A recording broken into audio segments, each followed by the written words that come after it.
Eh bien, bonjour à tous, un parc d'attractions ne se résume pas toujours à une popularité très élevée ou à une énorme rentabilité éternelle. Eh ben oui, sinon ce serait trop facile.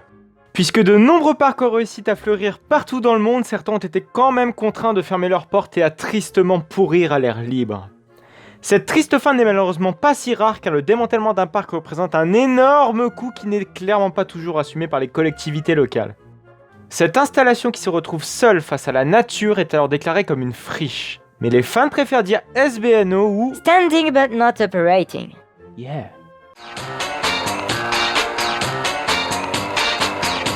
Like this, like that, like this, like that, like this, like that, like this, like that.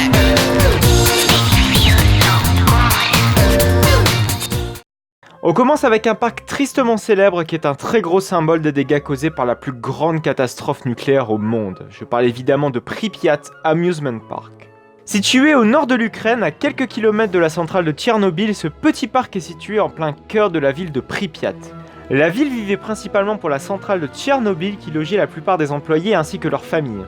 La date d'ouverture du parc était prévue pour la fête du travail, soit le 1er mai 1986. Alors malheureusement, la suite tragique, vous la connaissez, c'est le 26 avril 1986 que le réacteur 4 de la centrale de Tchernobyl explosera, lâchant des substances hautement radioactives se propager dans l'air. C'est seulement plus de 24 heures plus tard que l'ordre d'évacuer la zone fut donné pour ne plus jamais revenir. Le parc aurait dû proposer 5 attractions dont une grande roue, des autotamponneuses ou encore un paratrooper. Oui, je parle bien au conditionnel car le parc n'a jamais réellement ouvert ses portes. Beaucoup disent qu'il a ouvert un jour avant la catastrophe, mais c'est entièrement faux, son ouverture a été prévue moins d'une semaine après. Vous pouvez d'ailleurs visiter le parc légalement, il y a des excursions qui sont organisées très régulièrement. Cela peut paraître très étrange, mais il y a une forme de tourisme nucléaire très glauque qui s'est développée dans la région. Mais je ne vous recommande clairement pas d'y mettre les pieds, je ne vous cache pas que les risques sont encore bien présents. Partons maintenant pour les États-Unis pour parler d'une catastrophe de grande envergure qui a contraint un très gros parc d'abandonner les lieux. C'est à partir du 26 août 2005 que l'ouragan Katrina a traversé une bonne partie de la Louisiane. Cette région du sud des États-Unis est alors frappée par des rafales de vent atteignant les 280 km/h, entraînant par ailleurs des inondations dévastatrices. Les dégâts sont alors considérables. Le parc Six Flags New Orleans et ses alentours ont été entièrement immergés sous plus de 6 mètres d'eau. Il aura fallu plus d'1 mois pour de nouveau marcher sur le sol sec du parc. Ce n'est qu'après un rapide bilan des dégâts engendrés par la catastrophe que Six Flags déclare vouloir stopper ses activités à cause des effets dévastateurs de l'eau et du vent. Malgré les dégâts causés par Katrina, la politique locale a pour ambition de réouvrir la totalité du parc et ce le plus rapidement possible.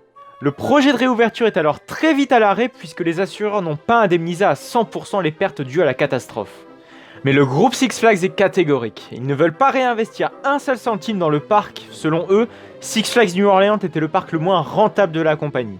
Cette histoire se terminera d'ailleurs face à la justice. Le groupe Six Flags entreprend le déplacement de certaines de ses attractions, notamment Batman The Ride qui sera déplacé à Six Flags Fiesta Texas, ou encore son Kiddie Coaster Vekoma qui sera de nouveau opéré à Six Flags Magic Mountain en Californie. Le reste des attractions sont encore présents en Nouvelle-Orléans, mais la plupart d'entre elles ne sont pas en capacité de fonctionner. C'est le cas notamment du Wooden Coaster Megazef et du Looper Jester qui en sont les vestiges d'une catastrophe sans précédent qu'a connue la Louisiane. C'est seulement après la cession du bail à la municipalité de la Nouvelle-Orléans en 2009 que le parc connaîtra de nombreux projets de reconstruction et de réhabilitation sans jamais en voir un seul sortir de terre. En attendant, cet endroit plus qu'insolite a attiré de nombreux réalisateurs de grandes sociétés de production. Le site a notamment servi pour la réalisation de Jurassic World, L'Aube de la planète des singes ou encore le plus récent Deep in Water Horizon. Il faut dire quand même que l'endroit a un visuel très impressionnant. Alors pour terminer, partons au Japon pour découvrir un parc qui va sans doute vous sembler étrangement familier. Mais pas de panique, tonton Jean-Yob va vous expliquer. Ouvert en 1961 dans la banlieue d'Osaka, au Japon, Nara Dreamland a longtemps été considéré comme le Disneyland Leader Price. Mais c'est de la merde! Pour comprendre ce choix, il faut remonter à la fin des années 50, lorsque Kunitsu Matsuo, un grand homme d'affaires qui a fait fortune dans le divertissement, visite Disneyland en Californie. L'homme est absolument emballé par le concept de Walt Disney. Il veut à tout prix son parc d'attractions Disney au Japon. Il conçoit les plans de son futur parc d'attractions au nom de la société Japan Dream Tourism. Il contactera par la suite Walt Disney pour tenter de négocier une franchise pour y prendre le nom et la licence Disney. Hello? Salut Walt, tu pourrais m'aider à construire mon parc en me donnant Mickey? No. S'il te plaît. J'ai dit now, dégage ce merde. Mais Walt est catégorique. Un parc Disney doit être développé à 100% par la Walt Disney Company et rien d'autre.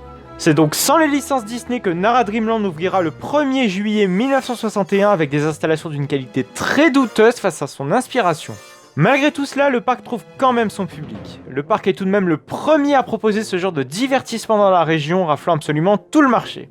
Le parc évoluera au fil des années en proposant de plus en plus d'attractions et arrivera même à atteindre un pic de fréquentation de plus de 1,6 million de visiteurs dans les années 70.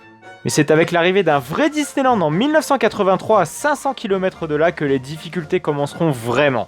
L'arrivée d'Universal en 2001 à une cinquantaine de kilomètres de là amèneront le parc à une fermeture définitive 5 ans plus tard. C'est donc en 2006 que le parc fermera définitivement ses portes pour une fréquentation insuffisante. Nara Dreamland laissera ses attractions à l'abandon pendant plus de 10 ans. Sa démolition se fera en 2016, soit un an après le rachat en 2015 par un promoteur immobilier pour y bâtir des logements. Voilà, c'est la fin de cette vidéo. Si vous voulez voir comment un homme arrive à sauver des parcs d'attractions au bord de la faillite, je vous explique tout ça dans la précédente vidéo qui s'affiche juste en haut à droite. Si l'épisode vous a plu, n'hésitez pas à liker, n'hésitez pas à commenter, n'hésitez pas à vous abonner pour ne plus manquer aucune autre de mes vidéos. Vous avez aussi la plateforme Utip qui est à votre disposition pour me soutenir gratuitement. Le lien est en description. Je vous donne rendez-vous au prochain épisode du Jean Yop Show. Allez, à plus tard!